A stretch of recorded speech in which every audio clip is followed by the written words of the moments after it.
Hello, everyone. My name is Rahul Karyal, and I'm a program associate at Community Tree. Community Tree is a nonprofit organization which aims at helping newcomers to Canada establish themselves and their careers in a new country like Canada. And here we are back again with our esteemed guest, Lara Marchioni Jones from Douglas College, and she is a specialist with their Career Paths program for skilled immigrants.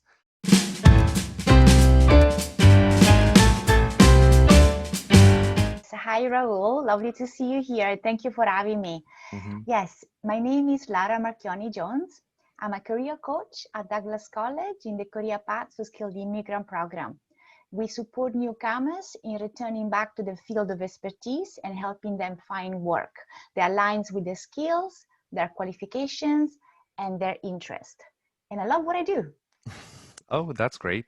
Okay, so we have some more questions for you about LinkedIn. Yes, So yeah, these questions are mostly about networking on LinkedIn. So yes. one of the first questions that we have for our viewers is, what are the top three things one should do to expand their network using LinkedIn?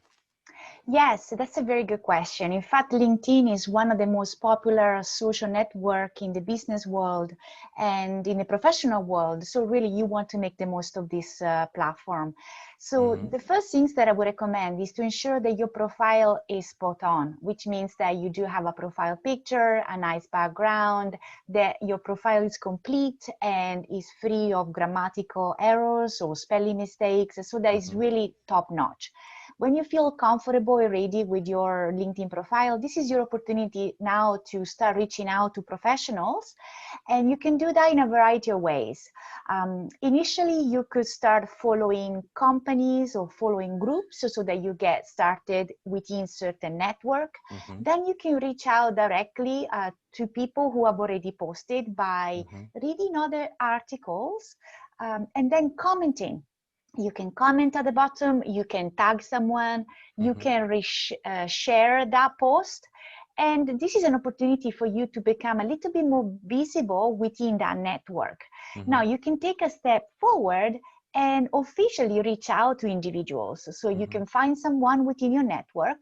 Like, Hmm. for example, imagine that I am a chemistry instructor and I want to work in a college. So I will Hmm. find someone with that title. Imagine that person is Sally. Let's take an example. Hmm. So I would say, "Hi, Sally. I noticed that you are a chemistry instructor at so and so college. Hmm. I'm really interested to learn more about your field. I'm doing some Hmm. research in the education field. Hmm. I would love to add you to my network." So this is step number one. So you're basically Right. just reaching out, telling them why you're interested in them, Hmm. and then asking for a connection, and that's it. Then if they accept your connection, ideally you want to send them another email, Hmm. and it's going to be more personal. Something like, "Hi, Sally, thank you so much for adding me to your network. I really appreciate it. As I Hmm. mentioned in my previous email, I'm doing some research in the educational field, and I Hmm. would like to ask you some questions regarding your personal experience. I'm wondering if you might be open to have a short conversation over Zoom Hmm. and see what happens." So basically, really what you want to do is take it a step further than just email connection so that you can really make a one-on-one personalized meaningful connection with that professional so that you can learn about them and they can learn about you. So that means we would like to keep it professional with the people in the profession, as well as we want to give it a personal touch as well. Absolutely, that's the main part. In Right. fact, very good point, Raul. I will not just click connect, send Hmm. them a connection without A, reading their profile and learning about them, Okay. and B, without writing a personalized email. So that's really, really important. So that individuals feels heard and seen and they want to Right. connect with you. Okay, that really helps. Okay, Yes. so moving on to our next question, how should Mhm. you engage in the conversation and what are the etiquettes since we are dealing with professionals here, right? Oh, yes, that's right. Yes. So I mentioned a few things that you can do on LinkedIn to really Mm-hmm. engage your connection. But there are some unwritten rules about LinkedIn that is important that you pay attention to. Mm-hmm. So obviously, this is a professional network. I would like to quote a colleague of mine who used Mm-hmm. to compare LinkedIn with Facebook. She would say LinkedIn is like a business meeting and Hmm. Facebook is a barbecue party. So you really Right. want to remind yourself of that. So that means that all your comments should remain professional. So Hmm. ideally, you don't want to talk about politics, Hmm. sex, religion, and anything that is personal to you. So something like something that happens to your pet, for example, this is something that Hmm. you can comment on your other social media platform. But maybe on LinkedIn, I would keep it to work, education, research, innovation, anything that is within the professional realm. Yeah, I totally get the reason behind it for sure. Right. Okay, so moving on to our next question, can you message recruiters and headhunters directly? If so, how? Yes, absolutely. I would encourage you that you do so. This is actually a good free platform for you to reach out to Hmm. individuals rather quickly. So find their names, find out who they are, read about their profile. And this is an opportunity for you to reach out to them directly with a short email, Hmm. first to connect, and then finally with a short informational meeting over Zoom, etc. I understand that there might be a bit of fear of rejection, and this is understandable, obviously. And you know that can happen. So the people might not respond to you, and that's okay. Just move on. But you don't have anything to lose, but all to gain. So do reach out to recruiters as well. Okay, that really helps to know that reaching out to recruiters will turn up into opportunities, right? Definitely, yes, yeah. Right. Okay. So yeah, moving on to our next question that we have here is what activities can you engage in LinkedIn to get noticed? Yes, I think I've mentioned that before. So there are a variety of things that you can do. So is Mm-hmm. like other articles, write a comment underneath it, and perhaps you can even tag other people so that there is more communication and more network. And in addition to this, if you're comfortable enough, you can Mm-hmm. also write your own articles and post them on LinkedIn. So this will allow you to start your conversation and allow others to get to know you even better. Like to give you an example, like a Mm-hmm. couple of weeks ago, a client of mine recorded a podcast about his specific field on Mm-hmm. Spotify. I listened to it and I found it fantastic. And I said, hey, I think you should post this on LinkedIn.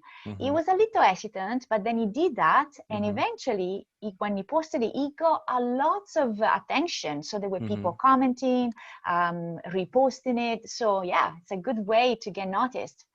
So what we are doing mainly here is creating footprints for the professional environment to get you noticed in that. I love that keyword. Yes, it is indeed. Yes, Right. absolutely. I like that. Okay, Okay, so yes. yeah, sure, yeah, okay. So moving on to our next question, should you upgrade to the premium account to help with networking? Yes, this is a question that I get quite frequently, and I Mm-hmm. would say it's a very personal one. So Mm-hmm. now, LinkedIn offer a premium account for $35 per month, Mm-hmm. and they offer a variety of services. One of them is the opportunity for you to become a little bit more visible when you apply online. So you're going to Mm-hmm. have sort of a top class, like you come up high in the list. Mm-hmm. You can reach out to recruiters. You could the other things that you can see a variety of individuals who have looked at your profile. And the biggest asset is that you could tap and use the LinkedIn Learning Library. This is Mm-hmm. a long list of library of courses that you can take. Mm-hmm. Having said that, so there are some advantages. However, from my perspective, I've used LinkedIn since 2007 and I'm still use the basic subscription. So I haven't really upgraded. The reason being is because I use LinkedIn to develop one-on-one connection Mm-hmm. as I go along with my private, with my life, with my professional life. So for Right. example, imagine that I attend a training or attend a conference, I meet someone, Mm-hmm. and right after I would say, hey, would you mind if I add you to on LinkedIn? And so I go home, add them on LinkedIn. And so that's how really I expand my network. So this is a very good way for you to expand your reach without necessarily to subscribe, but then again, LinkedIn does offer some benefits on it, so it's a really personal choice. I would recommend that you perhaps try. There is a trial for 30 days for free, so this is a good opportunity for you to get a sense of the advantages and whether it's worthwhile spending that amount of money or not. So, Yeah. okay, yeah, matlab, as in, we can look at it from the perspective of it is an opportunity to develop your personal communication skills as well, because this is how you can work on it and maybe connect with new people rather than having a subscription and using it as a leverage. That is one option, but it would be more helpful if you could use your own personal communication skills for that, right? Yes, I think it's definitely something that is very personal. So it's an investment on your job search. Mm-hmm. So yes, it's very, very personal. So I would say I'd encourage you to try for 30 days, see what you think, whether the advantages Mm-hmm. are really good things that you really want to use moving forward. And it does come with a bit of a cost. So it's a comparison that you have to do. That's Right. right. Yes. Yeah. Okay, thank you for all these questions. And for sure, we also would like to know more about the Career Paths program at your college. So would you like to elaborate on it? Yes, of course. Thank you for asking, Raul. So yes, as I mentioned, I work for a program. It's an employment service program specifically designed for newcomers. Mm-hmm. And what we do is really to help them find employment that aligns with their skills, with their qualifications, and with their ambitions as well. So we really ensure that we understand the starting point and support them along the way until they find employment. Mm-hmm. So specifically at Douglas College, we work with a variety of industries, and there are 8 specific professions that we concentrate on. And Mm-hmm. these are, if you want to become a professor, university professor, Mm-hmm. post-secondary college instructor, Mm-hmm. early childhood educator, Mm-hmm. social and community service worker, Mm-hmm. nurse, Mm-hmm. healthcare assistant, Mm-hmm. sonographer, and Mm-hmm. medical doctors. So if you are in these professions, I would encourage you to contact Douglas College, the Career Path program. Mm-hmm. And if you're eligible, we might be able to support you in your journey. So now how to apply? You can go to our website, is www.douglascollege.ca/career paths. And Thanks looking for forward. sharing that. Yeah, you're welcome.